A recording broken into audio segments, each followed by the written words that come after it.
What's up, guys?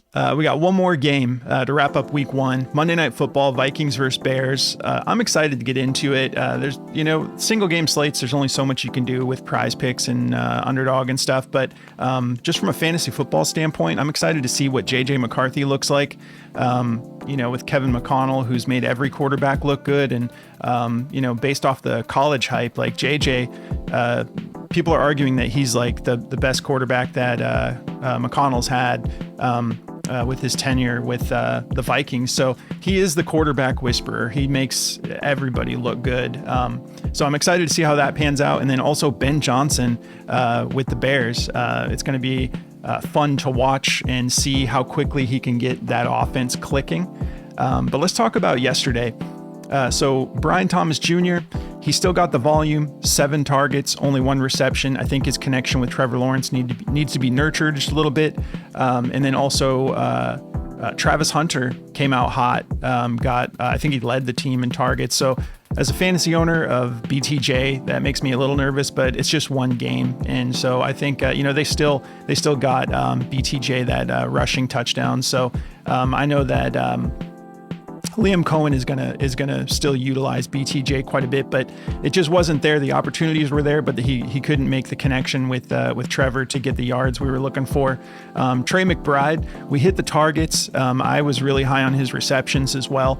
And he started hot. He had like 5 receptions in the first half, and then second half there was just adjustments by the Saints, and they kind of took the tight end position out a little bit because Trey McBride was kind of just dominating in the first half. And then Zach Charbonnet, we're not going to get 6.5 fantasy score anymore moving forward. I told you guys Clint Kubiak was high on Charbonnet and wanted to get him more involved. He ended up leading the backfield. It's just one game, so it doesn't mean that he's the new RB1 in Seattle, but probably a 50-50 timeshare we can count on. And so he crushed the fantasy score. We took him at 6.5, way too low. And he ended up getting that done on the first drive. He, just ran the ball like 7 times and then got into the end zone. Tyreek Hill, this ended up being my Travis Kelce pick again. The Dolphins look terrible. Mike McDaniel's probably going to get fired by week 4 if they don't put together some wins. Daniel Jones, absolutely. Daniel Jones had almost 200 yards and 2 touchdowns in the first half. Daniel Jones did that. So they look awful on defense. I was kind of expecting that a little bit and thinking this is going to be a shootout. They could not put things together on the offense. So Tyreek Hill is going to be wait and see. I don't really ban anybody. We'll see what the situation is with Jalen Waddle. The dude's just always kind of hurt. I know he came back into the game, but I think we're going to see a lot of that. It's kind of been the story of Waddle is exiting games and coming back pretty regularly. But I still think Tyreek Hill is going to have some upside for us, both in fantasy and in some opportunities on stuff like Prizepicks and whatnot down the road. But I have to put that on pause, and I'm kind of done with that. So last night in the Discord, we had we cashed a 4-man. I put all these in during the day. We were kind of in there chatting, hanging out, talking about the games and whatnot. It's a lot of fun. We're running 90% off when you use code BACKDOOR if you guys want to come join us. But we hit a 4-man. And then we had 2 5 of 6s. It was Justice Hill that it was just a bad read. I thought that he was still going to be heavily utilized for a running back too. I thought he was going to get plenty of opportunities, and he played great in the last 2 head-to-heads. So I was thinking, I think he can at least hit this fantasy score. And I took his rushing receiving yards on my other channel. But 1 4-man, 2 5 of 6. We'll take it. We're gonna get into some tonight as well. And the nice thing about the Discord is every slip that I make and every slip that our analysts make, we just put them in there and share it with the community. And the community also shares slips as well. So as I keep making slips throughout the day, you start to see the board a little bit differently and kind of get more in rhythm. But come join us, 90% off, code BACKDOOR. And so let's talk about today's plays. So I'm going to be going with Aaron Jones over 2.5 receptions, DeAndre Swift over 12 fantasy score, Justin Jefferson and DJ Moore over 135.5 receiving yards combo, and Caleb Williams 31.5 pass attempts. So before we break all these down, Underdog, play 5, get 50 in bonus funds. The link is below. Just use code BACKDOOR and they're going to hook you up with $50 in bonus funds when you play your first 5. And then Chalkboard, this is the best deal around right now. Free $20, no deposit required. Just use code BACKDOOR. They run specials every day. That's kind of been their thing. Is they were kind of the first, or one of the first, to really get aggressive with alt lines, and it made it a lot of fun. And then they also run like 6 to 8 specials a day. We've had days where we see like discounts and boosts on, like, I think we counted one day had like 18 in one day. So they're constantly running stuff like that. So go check out Chalkboard. Code BACKDOOR gets you $20 to play. You can use it tonight if you want. No deposit required. All right, so Aaron Jones, I'm going to be going with the 2.5 receptions. There's like probably plenty of props of his that are probably going to hit, but I like the receptions for a couple reasons. For one, JJ McCarthy, technically his rookie season, even though he played last year, but he didn't play last year. He was on the team last year, but this is his first outing as a starting quarterback. And Kevin O'Connell's great. He's gonna make things easy on JJ. And we saw like how good Kirk Cousins looked with the Vikings, and then looked awful and got benched for a rookie his very next season when he went to Atlanta. But everybody who plays for Kevin O'Connell does well, and it's because he puts his quarterbacks in situations to build some confidence. I think there's going to be some dump offs to Aaron Jones here. Just to kind of get things acclimated. And, they're also, you've got Jordan Addison is out right now. There's some targets that he's probably just going to sort of dump off to the running back is kind of my thinking here. If we look at the 2024 season, 61% of the time he hit this, 11 out of 18 games. And the head-to-head is kind of 50-50. He had 2 where he hit it and then 2 where he didn't. But I just think that in the situation they're in, there's going to be some dump offs, and I think that Aaron Jones might not run quite as much now that they have Jordan Mason. Jordan Mason all last year, or his last healthy season, he averaged like 5 yards a carry. And I think that's going to be a big part of the game plan, because it's a soft matchup against the Bears, at least based off of last year, So let's take a look at Daily Grind real quick and see what they think about Aaron Jones. All right. So not feeling the rush attempts. They do like the receptions over. So the receptions are the top over on the DFS optimizer from Daily Grind. 52.4% odds to hit the over, minus 129. And we've got, everybody's favoring this to go over the 2.5. And then Pinnacle, who's kind of what I pay attention to the most, minus 126. So they're favoring it over. Some minus 135s. If you guys wanted to pivot to something else, they like the longest reception as well. 10.5, 50.21% odds to hit the over, minus 121. Single game slate, not a whole lot to choose from. But let's keep it rolling here. So DeAndre Swift, I'm hoping this isn't another Kelsey Hill situation, with a veteran that I have a good feeling has an opportunity to bounce back. But I do like this situation here with Roschon Johnson out. Kyle Monangai just got off the injury report. You've got Ben Johnson, who is a run-heavy play caller, with Jahmyr Gibbs and David Montgomery. They ran the ball more than they passed the ball. So I think that, this fantasy score, I think that there's a chance he gets into the end zone. I think he's going to go for some receptions, and I think he has a chance to actually break out a few plays here, just running the ball.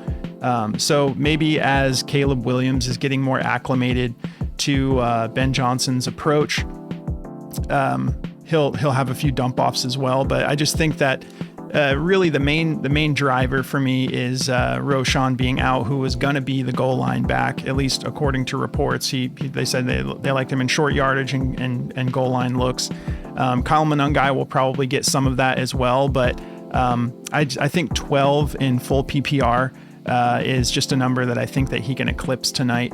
If we take a look here, His last 2 games, he just barely cleared it. Again, this was not with Ben Johnson as the play caller. And in 2024, just a 47% hit rate, 8 out of 17 games. But that whole offense was a mess. And so go with your gut if you don't want to take this. I totally understand. For me, I just decided to go with the fantasy score for Swift because it's somewhat slim pickings. The board isn't that great right now, which hopefully closer to game time, we'll actually get some Kyle Monangai options. I like these, like, non-starter props that we get on Prizepicks sometimes because they tend to be really low. Even like if you think about Charbonnet from the last video, he's like, I knew he was going to play a decent amount, but he was technically the running back 2 going into that. So we got it at 6.5. So if we can find some low lines for Kyle Monangai, just with the situation with Roshan being out, I think that I'm going to be looking for some overs on his. So yeah, taking Swift. Let's see what Daily Grind thinks about this based on the odds. Okay, so they like a lot for him, actually. They like the longest rush over 12.5, 51.49% odds to hit the over -127. They like him over 53.5 rushing yards, 50.85% odds to the over -121. Rushing and receiving combo, they like that to go over, 50.72% odds to hit the over. They're not feeling the fantasy score. They have it just barely favored to the under. It's probably because some of these platforms have him under 12, 11.7, 11.9. So go with your gut. You don't have to take all these. They do like his longest reception over 9.5. So to me, I just like the upside of if he happens to get in the end zone, this thing is as good as cashed, but I understand if you guys don't want to take that. Let's see. All right, Caleb Williams. So the 31.5 pass attempts, there's a couple things to consider here. Ben Johnson last year, he averaged, as the play caller for the Lions, he averaged about 28.5 pass attempts with Jared Goff. So we're under the 31.5, obviously. But I don't think that the Bears are just going to jump right into being as efficient as the Lions, who did not look as good against the Packers, obviously without Ben Johnson. So that's also something, a side discussion, but I was kind of curious. I'm like, did Micah Parsons make that big of an impact? He looked good. I think he did, but I also think that the Lions did not look like the same offense without Ben Johnson. So Ben Johnson bringing that over here, if he's averaging like with the Bears 28.5 and Caleb Williams is not immediately as efficient as Jared Goff, and they can't rely as much on the run game because he doesn't have Jahmyr Gibbs and David Montgomery. I think that, we only need him to do that's like 3 or 4 more passes than what Ben Johnson averaged as a play caller all year last year. So, and then if you look at Caleb's history here, just as far as he goes, the first time he played Minnesota, he had 47 pass attempts, and then he had 31. So we're right there. And to me, this leans more towards, I think he's going to be going over that 31.5. And if you look at the actual matchup against the Vikings, pass attempts against on average last year, 37.5, bottom of the league. So teams were always passing on them. And he's got the weapons. So I think that I would love to see some success and be like, wow, the Bears do look a lot better. And they've got the weapons to do it. So I just think that Caleb isn't going to be absolutely efficient. So I expect him to go over that 31.5 pass attempts.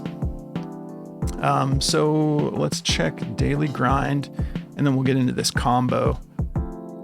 And then I'll just show you guys the DG board before we go.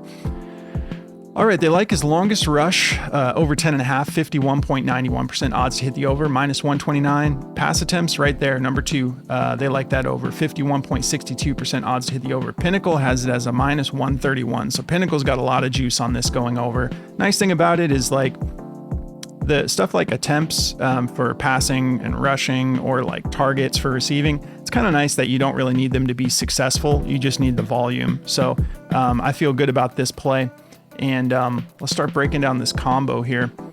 So for one, 135.5 receiving yards for both Justin Jefferson and DJ Moore.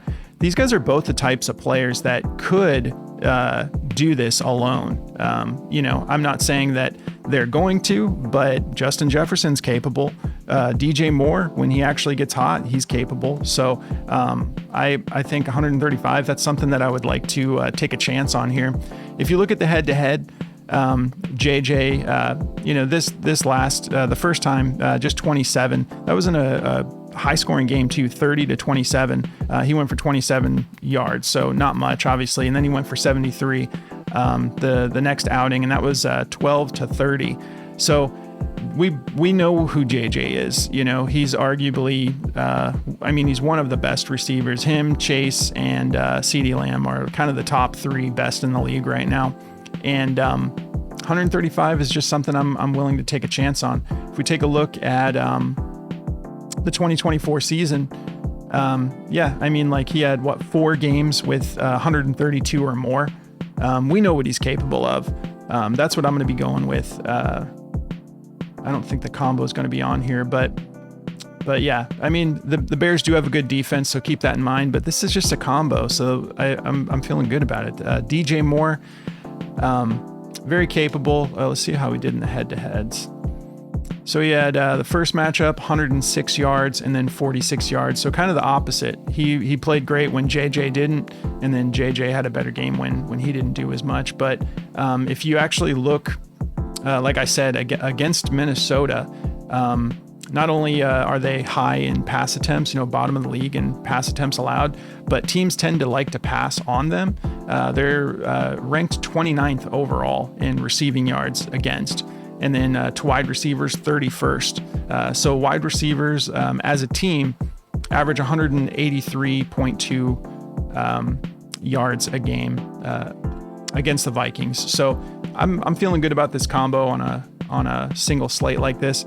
I don't think they've got it on here, but let's take a look. I can show you guys some pivots as well if you want. All right, so Aaron Jones, they're really juicing this rush attempts under 12.5, 55.1% odds to hit the under, minus 143. And yeah, I think with Jordan Mason, we'll see. But my question is just like how healthy is Jordan Mason? Because he was out for a while, but they went and got him. They targeted him and they paid the man. So I think someone who averaged 5 yards a carry all last season that he played fully healthy, I don't think that Aaron Jones is going to get the kind of volume he did before, but I do like the receptions because Aaron Jones is a running back who can, split out wide and actually catch the ball great, even deep. Pinnacle has this under 12.5, minus 135. So a lot of juice to the under on this 12.5. It's still a little dicey. You just don't know how the game's going to play out. Adam Thielen fantasy score, they're not feeling.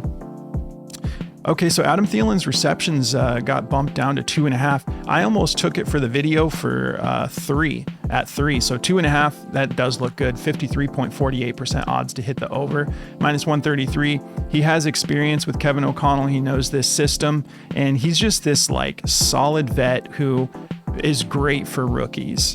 He's good for anybody, but he makes it easy on rookies. So Kevin O'Connell might actually give Thielen some extra run with Addison out, but 2.5 does seem solid. Let's see, Will Reichard over 1.5 field goals. They're liking that, 53.3% odds to hit the over. JJ McCarthy over 0.5 interceptions. I think that I think these interception props look decent for both quarterbacks in this matchup. It's not uncommon for rookies to get a turnover like that, and the Bears have a solid defense. Let's see, they like JJ's fantasy score over 15.5 though, 52.83% odds to hit the over, minus 111. I like that too. Jordan Mason rushing yards under 40, pretty juiced. Yeah, maybe they know something I don't know about his health. If he's healthy against the Bears, I'm not going to take that under, personally. They like Will Reichard's kicking points as well, over 7. Rome Odunze, so this is favored to the under his fantasy score. I really hope Rome breaks out. The dude is super athletic. I know he's got a little bit of an issue catching the ball sometimes, but I just want to know who's going to be the Amon-Ra St. Brown, who's going to be the Jameson Williams of this Bears team. It's going to be really fun to see how this plays out tonight. A couple more I'll let you guys just look at the screen if you want, but I'm not going to break all these down. But that's going to do it. If you guys haven't gone and followed my other channel, it used to be just me and Jordy doing Backdoor Fantasy Sports, and then we started our own channels as well. I've been active on my channel, but Jordy is not in the picture right now. He's got a new job and stuff, and he's working on a lot of life stuff. So we still chat all the time and whatnot. And I'm sure he'll be back doing videos at some point.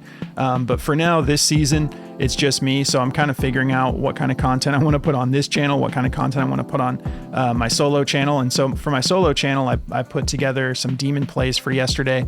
Probably won't have time to get to that today. But if you guys enjoy playing demon slips, the demon plays will probably be over on my channel. But if you guys want the optimizer from Daily Grind, this is a killer tool, especially 30 minutes before the game starts. All sorts of value pops on the board, and 25% off when you use code BACKDOOR over at dgfancy.com. And it's not just for the first month, it's for as long as you make your first subscription. So if you want to lock it in, get 25% off for the whole season, you can lock it in as long as you want. But that's going to do it. Don't forget to take advantage of the Discord deal right now up until September 10th, 90% off when you use code BACKDOOR. All that information is down below. Do me a favor, like the video, drop me a comment. If you guys have any questions about plays, hit me up in the comments and I'll use my tools and try to get back to you. But good luck tonight, guys. I'll catch you in the next one.